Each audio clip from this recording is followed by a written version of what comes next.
दोस्तों, डीएम साहिबा अपने किसी जरूरी काम से अपने गाड़ी से सड़क पर जा रही थी। अचानक उनकी गाड़ी पंचर हो गई। तब वो गाड़ी का पंचर ठीक कराने के लिए पंचर ठीक करने वाले को ढूंढने लगती हैं। काफी देर इधर उधर देखने के बाद उन्हें कुछ दूरी पर एक पंचर ठीक करने वाला दिखाई देता है। जैसे ही डीएम साहिबा उस पंचर ठीक करने वाले के पास पहुंचती है और पंचर ठीक करने वाले व्यक्ति के चेहरे को देखती हैं, तो उनके पैरों तले जमीन खिसक जाती है। वह पंचर ठीक करने वाला व्यक्ति कोई और नहीं बल्कि डीएम साहिबा का तलाकशुदा पति था, जिसने वर्षों पहले डीएम साहिबा को अपने घर से निकाल दिया था। दोस्तों, इस घटना की पूरी सच्चाई जानने के लिए वीडियो को बिना स्किप किए अंत तक देखिएगा। दोस्तों, इस घटना की शुरुआत कुछ इस प्रकार से होती है। एक सफेद रंग की सरकारी गाड़ी हाईवे पर तेज गति से दौड़ रही थी। गाड़ी के भीतर बैठी महिला, जो जिले की डीएम जिला मजिस्ट्रेट पैन थी, किसी फाइल को ध्यान से पढ़ रही थी। उसकी उम्र लगभग 28-29 साल के आसपास रही होगी। चेहरा सख्त मगर सौम्य, आंखों में आत्मविश्वास और होठों पर हल्की सी दृढ़ मुस्कान। इस महिला का नाम था अनुपमा सिंह। वह अपने काम के प्रति समर्पित, ईमानदार और तेज तर्रार अफसर मानी जाती थी।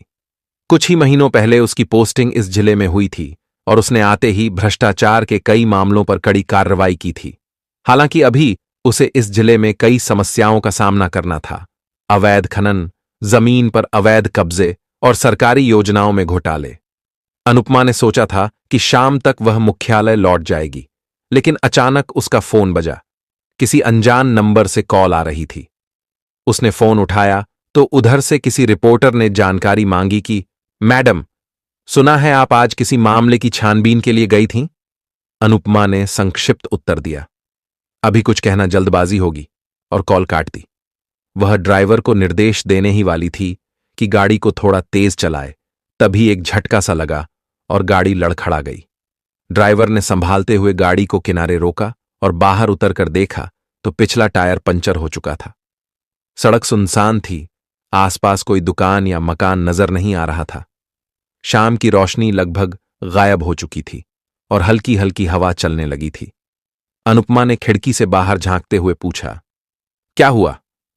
ड्राइवर ने चिंतित स्वर में कहा, मैडम, टायर पंचर हो गया है। स्टेपनी भी पुरानी है, पता नहीं काम आएगी या नहीं। थोड़ा आगे एक ढाबा था, वहां शायद पंचर बनाने की कोई दुकान मिल जाए। अनुपमा ने अपनी घड़ी देखी। 7 बजने वाले थे। अगर यहां ज्यादा देर रुकना पड़ा तो रात हो जाएगी और उसे दफ्तर से कुछ जरूरी फोन कॉल्स निपटाने थे। वह गाड़ी से बाहर निकली और सड़क के किनारे खड़ी होकर इधर उधर देखने लगी। दूर धुंधलके में एक टिमटिमाती हुई रोशनी दिखाई दी, मानो वहां कोई छोटा सा स्टॉल या ढाबा हो। ड्राइवर ने कहा, मैडम, मैं जाकर देखता हूं कि वहां कोई पंचर वाला है या नहीं। अनुपमा ने हामी भरी, पर फिर सोचा कि रात का समय है और वह अकेली महिला अधिकारी है। अच्छा होगा साथ चले। वह भी ड्राइवर के साथ पैदल उस दिशा में चल पड़ी। दोनों करीब 200 मीटर चले होंगे कि सड़क किनारे एक छोटी सी टपरी दिखी, जिस पर लाल रंग की टीन की छत लगी थी। वहीं बगल में एक बोर्ड टंगा था, टायर पंचर रिपेयर, चाय नाश्ता। उजाले के नाम पर एक पीली बल्ब लटक रही थी, जिसके नीचे कुछ लोग बैठे चाय पी रहे थे। अनुपमा ने पास पहुंचकर देखा कि वहां एक दुबला पतला युवक एक टायर में हवा भर रहा है। शायद यही पंचर बनाने वाला हो। अनुपमा के ड्राइवर ने आवाज लगाई, भाई साहब, गाड़ी पंचर हो गई है, क्या आप देख सकते हैं? वह युवक बिना सिर उठाए बोला, हां जी, लाते हैं तो देख लूंगा। अनुपमा ने आगे बढ़कर कहा, कितनी देर लगेगी? तभी उस युवक ने सिर उठाया और उसकी नजर अनुपमा से मिली। एक पल के लिए ऐसा लगा जैसे दोनों की धड़कनें थम गईं। अनुपमा के चेहरे पर अविश्वास, हैरानी और एक अजीब सा दर्द उभर आया। दूसरी ओर उस युवक के चेहरे पर सदमा और पछतावे का मिलाजुला भाव था। वह युवक कोई और नहीं बल्कि अनुपमा का तलाकशुदा पति और अभयन था। दोनों की आंखों में मानो हजारों यादें एक साथ तैर गईं। गरीबी के दिन, संघर्ष, प्यार, शादी, फिर धोखा और अंत में तलाक। अनुपमा को विश्वास नहीं हो रहा था कि वह वही अभय है जो कभी उसका पति था, जिसके लिए उसने दिन रात मेहनत की थी, जिसे आगे बढ़ाने की कोशिश की थी और जिसने उसे धोखा देकर किसी अमीर लड़की से शादी कर ली थी। अभय भी सन्न रह गया। वह हाथ में पकड़ी हुई नोजल छोड़ बैठा और हवा फुर्र की आवाज के साथ टायर से निकलने लगी। आसपास के लोगों को कुछ समझ नहीं आया कि यह माजरा क्या है। अनुपमा के ड्राइवर ने हैरानी से पूछा, मैडम, आप इन्हें जानती हैं? अनुपमा कुछ कह न सकी, बस नजरें झुकाकर चुप हो गई। अभय ने हकलाते हुए कहा, अनु, तुम यहां, तुम तो। और फिर वह चुप हो गया।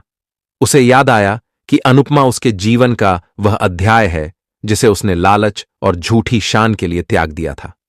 तब अनुपमा एक साधारण लड़की थी जो प्रतियोगी परीक्षाओं की तैयारी कर रही थी, और अभय ने किसी अमीर लड़की से शादी करने का फैसला किया था, सोचकर कि उसे ऐशो आराम की जिंदगी मिलेगी।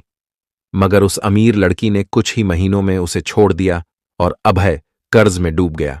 उसकी पढ़ाई पूरी ना हो सकी और हालात ऐसे बने कि वह इस छोटे से ढाबे पर पंचर बनाने का काम करने लगा।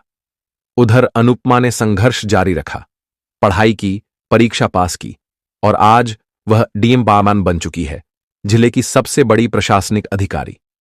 अनुपमा ने कठोर स्वर में कहा, कब सोचा था कि तुमसे इस तरह मिलूंगी अभय?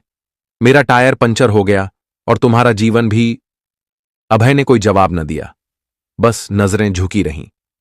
आसपास खड़े लोग कुछ समझ रहे थे कि कोई पुराना रिश्ता है, मगर किसी की हिम्मत न हुई बीच में बोलने की। अनुपमा के ड्राइवर ने फिर याद दिलाया, मैडम, हमें गाड़ी तक जाना होगा, देर हो रही है। अनुपमा ने लंबी सांस ली और अभय से कहा, चलिए, अपना सामान लीजिए और गाड़ी का पंचर बना दीजिए। अभय ने धीमे से सर हिलाया, अपने औजार समेटे और अनुपमा ड्राइवर के साथ गाड़ी की ओर चल पड़ा। रास्ते में चुप्पी छाई रही। हवा में अजीब सा तनाव था। अभय के मन में अतीत की यादें उमड़ रही थीं। कैसे अनुपमा और उसने कॉलेज के दिनों में साथ पढ़ाई की थी, कैसे उन्होंने एक छोटे से मंदिर में शादी की थी, कैसे अनुपमा ने उसके लिए कोचिंग की फीस भरने के लिए ट्यूशन ली थी, कैसे वह खुद मेहनत नहीं कर सका और किसी अमीर लड़की के चक्कर में पड़कर अनुपमा को छोड़ दिया था। अनुपमा के मन में भी पुराने घाव हरे हो रहे थे। वह दिन याद आ रहा था जब अभय ने उसे ताने मारकर कहा था कि वह जिंदगी में कुछ नहीं कर पाएगी, उसकी सोच छोटी है और वह किसी अमीर लड़की से शादी करके ऐशो आराम की जिंदगी जीना चाहता है। गाड़ी के पास पहुंचकर अभय ने टायर खोलना शुरू किया, जो कि पूरी तरह पंचर था। ड्राइवर ने मदद करनी चाहिए, मगर अभय ने मना कर दिया, आप रहने दीजिए, मैं कर लूंगा। अनुपमा चुपचाप दूर खड़ी रही, कभी घड़ी देखती, कभी अंधेरे में गायब होती सड़क को। करीब 20 मिनट लगे। अभय ने पंचर खोजा, रबर का पैच लगाया, टायर में हवा भरी। इसी बीच अंधेरे आसमान में बिजली चमकी और गड़गड़ाहट की आवाज हुई, मानो प्रकृति भी इस अजीब सी मुलाकात को देख दंग हो। जब अभय काम पूरा कर चुका तो अनुपमा ने अपने ड्राइवर को कहा, जरा टायर चेक कर लो। ड्राइवर ने हां में सिर हिलाया। अभय ने सिर झुकाकर कहा, पंचर ठीक हो गया है, आगे चल जाएगा। अनुपमा ने पर्स से पैसे निकालने की कोशिश की तो अभय ने हाथ जोड़कर मना कर दिया, मुझसे पैसे मत लो मैडम। वह उलझ गया कि उसे अब कैसे संबोधित करे। अनुपमा ने उसकी ओर देखा, यह तुम्हारा काम है, पैसे क्यों नहीं लूंगी?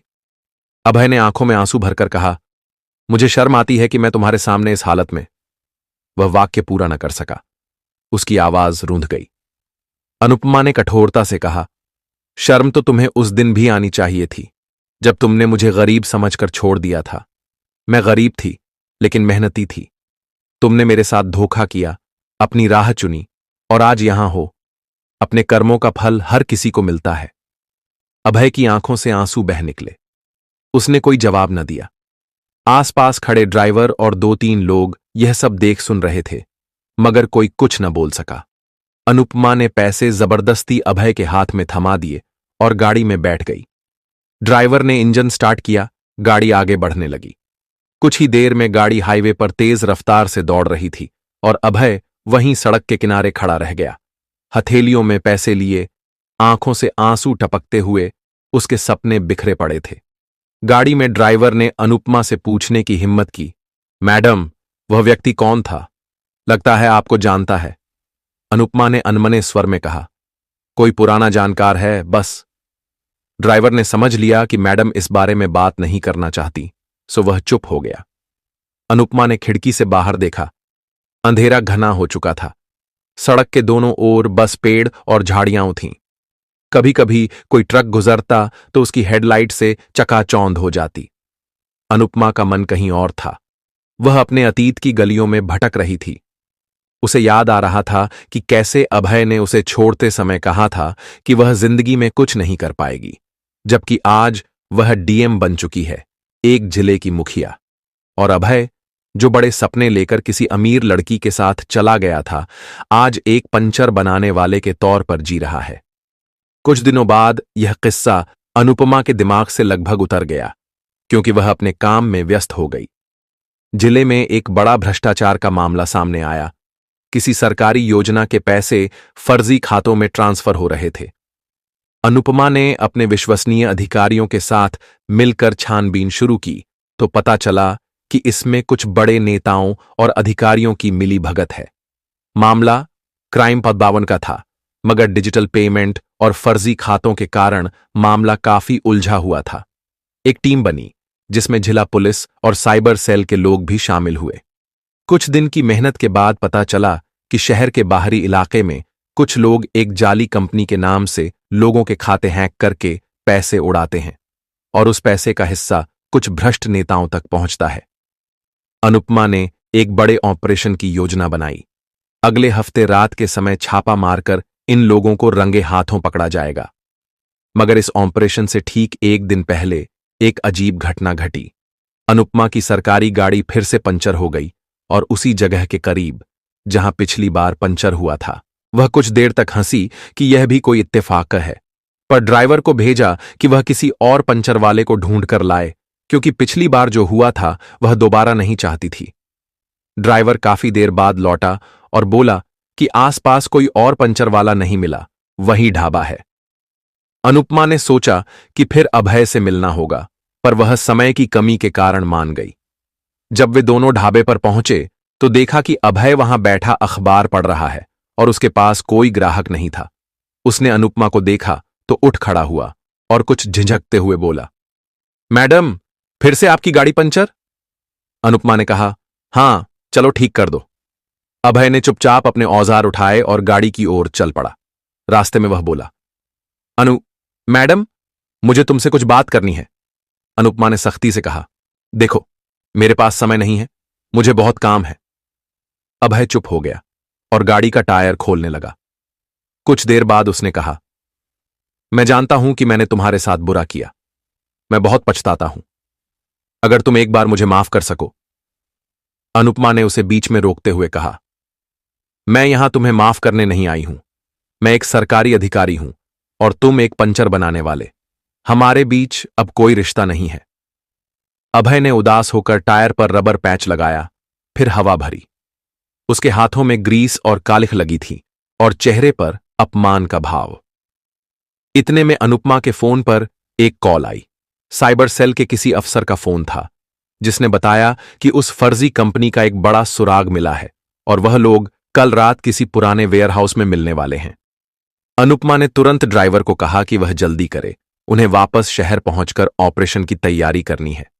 अभय ने टायर ठीक कर दिया और अनुपमा ने बिना एक शब्द कहे उसे पैसे दिए और चली गई। अभय दूर तक गाड़ी को जाता देखता रहा, मन ही मन सोचता रहा कि काश उसने अपने अतीत में सही फैसले लिए होते।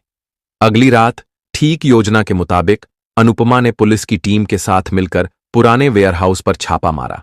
वहां कुछ लोग लैपटॉप और मोबाइल के जरिए बैंक खातों से छेड़छाड़ कर रहे थे। पुलिस को देखते ही उन्होंने भागने की कोशिश की, पर पुलिस ने उन्हें घेर लिया। 2-3 लोग भाग निकले, मगर 4-5 पकड़े गए। पूछताछ में पता चला कि इस रैकेट का सरगना एक ऐसा व्यक्ति है जो पहले किसी सरकारी नौकरी के लिए तैयारी कर रहा था, मगर नाकाम होने पर गलत रास्ते पर चल पड़ा। जब अनुपमा ने उसका नाम पूछा तो पुलिस ने बताया कि वह अभय नाम का कोई व्यक्ति है। यह सुनकर अनुपमा के पैरों तले जमीन खिसक गई। क्या यह वही अभय है, उसका तलाकशुदा पति जो पंचर बनाता है, या कोई और अभय? कुछ देर बाद एक पुलिसकर्मी ने आकर बताया कि ढाबे के पास से एक संदिग्ध पकड़ा गया है जो भागने की कोशिश कर रहा था। अनुपमा ने कहा, उसे मेरे सामने लाओ। थोड़ी देर बाद पुलिस वाले एक दुबले पतले युवक को हथकड़ियों में जकड़ कर लाए, जिसका चेहरा घबराहट से पसीने पसीने था और कपड़े गंदे थे। अनुपमा ने टॉर्च की रोशनी उसके चेहरे पर डाली तो देखा कि वह अभय ही था, उसका पूर्व पति। वह चीखता हुआ कह रहा था, मैंने कुछ नहीं किया, मुझे फंसाया गया है।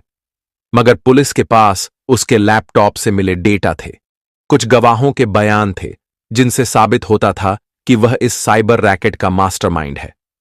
पंचर बनाने का काम उसका कवर था, असली काम वह रात में करता था, फर्जी खातों, हैकिंग और भ्रष्ट नेताओं को मदद देना। अनुपमा को समझ नहीं आ रहा था कि क्या कहे। उसे इतना पता था कि उसका ऑपरेशन सफल हुआ, मगर अपराधी निकला उसका अपना बीता हुआ कल।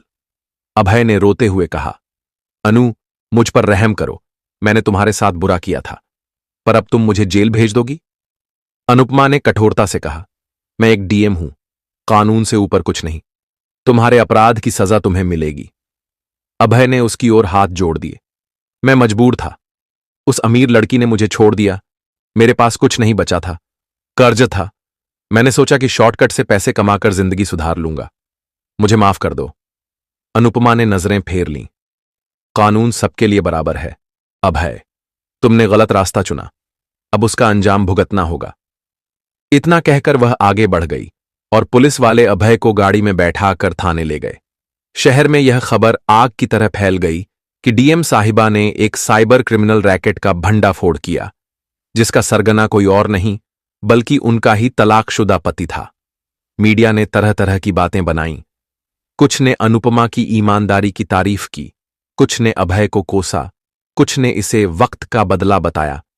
मगर सच यही था कि अनुपमा ने अपना फर्ज निभाया और अभय ने गलत रास्ता चुना। कोर्ट में मुकदमा चला, अभय को पर्याप्त सबूतों के आधार पर सजा हुई। उसके साथियों ने भी कबूल किया कि अभय ही उनका लीडर था, जो कभी प्रतियोगी परीक्षा की तैयारी करता था, मगर असफल होने पर अपराध में उतर गया। अभय को जेल भेज दिया गया और वहां से उसने अनुपमा को कई बार चिट्ठियां लिखीं, मगर अनुपमा ने जवाब नहीं दिया। वह अपने काम में व्यस्त रही, जिले में भ्रष्टाचार पर अंकुश लगाना, गरीबों के लिए योजनाओं को सही से लागू करवाना और आम जनता को न्याय दिलाना। उसके मन में कहीं न कहीं एक टीस थी कि एक समय था जब वह और अभय एक दूसरे से प्यार करते थे, सपने देखते थे, मगर आज दोनों अपराधी और अधिकारी के रूप में आमने सामने आ खड़े हुए हैं। फिर भी वह जानती थी कि भावनाओं से ऊपर कानून होता है और अपराध का कोई बहाना नहीं होता। इस तरह यह कहानी एक अजीब से दुष्चक्र का रूप लेती है। शुरुआत में गरीबी, प्यार, शादी, फिर धोखा, तलाक, आगे बढ़ने की जद्दोजहद और अंत में एक क्राइम थ्रिलर मोड, जहां डीएम साहिबा को पता चलता है कि उसका तलाकशुदा पति ही एक बड़े साइबर रैकेट का मास्टरमाइंड है। यह कहानी हमें कई सबक देती है। मेहनत और ईमानदारी से बढ़कर कुछ नहीं। लालच और शॉर्टकट कभी भी इंसान को सच्ची सफलता नहीं दे सकते। कानून सबके लिए बराबर है और अंततः जो बीज हम बोते हैं उसका फल हमें कभी न कभी मिलता ही है। शहर में आज भी यह किस्सा लोगों की जुबान पर है। जब भी कोई कहता है कि डीएम साहिबा गाड़ी से कहीं जा रही थीं, अचानक पंचर हो गया और पंचर वाला निकला उनका तलाकशुदा पति, तो लोग दांतों तले उंगली दबा लेते हैं। कितना विचित्र है यह संसार। कैसे इंसान की जिंदगी में ऐसे मोड़ आ जाते हैं जिनकी कल्पना भी नहीं की जा सकती। कुछ लोग इसे कर्मों का फल कहते हैं, कुछ इसे भाग्य का खेल। मगर जो भी हो, यह घटना बताती है कि किसी को कमजोर या गरीब समझकर छोड़ना कभी सही नहीं होता। और अगर इंसान गलत रास्ता चुन ले तो कानून और किस्मत दोनों ही उसका पीछा नहीं छोड़ते। आज भी अनुपमा जिले की डीएम है और उसकी छवि एक ईमानदार, सख्त मगर संवेदनशील अफसर की बनी हुई है। वह गरीबों को न्याय दिलाने के लिए निरंतर प्रयास करती है, सरकारी योजनाओं में पारदर्शिता लाने के लिए जूझती है और कभी कभी याद करती है उन दिनों को जब वह खुद गरीबी में पढ़ लिख रही थी। दूसरी ओर अभय जेल में अपनी सजा काट रहा है। शायद भविष्य में कभी बाहर आकर एक नई शुरुआत करने की सोचता होगा या पछतावे में डूबा रहता होगा। यह कहानी यहीं खत्म होती है।